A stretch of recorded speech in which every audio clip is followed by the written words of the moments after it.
Hi మావా. తిరుమల శ్రీవారి లడ్డు కోట్లాది భక్తుల విశ్వాసానికి ప్రతీక.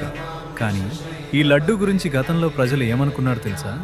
ఇప్పుడే కాదు, 2020 నుంచి 2023 మధ్యలోనే సాధారణ భక్తుల నుంచి ప్రముఖుల వరకు సోషల్ మీడియాలో చేసిన పోస్టులు ఇప్పుడు బయటకు వస్తున్నాయి. ఆ పోస్టుల్లో ఎక్కువగా వినిపించిన మాట ఒక్కటే: నెయ్యి వాసన రావటం లేదు, నూనె మాదిరిగా ఉంది, ముక్క కంపు కొడుతోంది అనే వ్యాఖ్యలే ఎక్కువగా కనిపిస్తున్నాయి.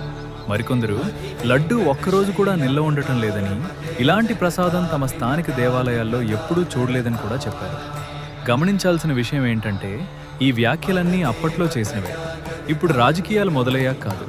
అంతేకాదు, ఇంతకన్నా ఎక్కువగా మాట్లాడలేకపోతున్నాం అని భక్తిభావంతోనే చాలామంది తమ మాటలను ఆపేశారు.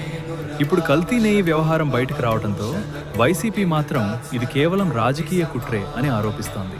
కానీ ప్రభుత్వం చెప్తోంది ఏంటంటే, ఇది రాజకీయ అంశం కాదు, సామాన్య భక్తుల మనోభావాలే అసలు ఆధారం అని.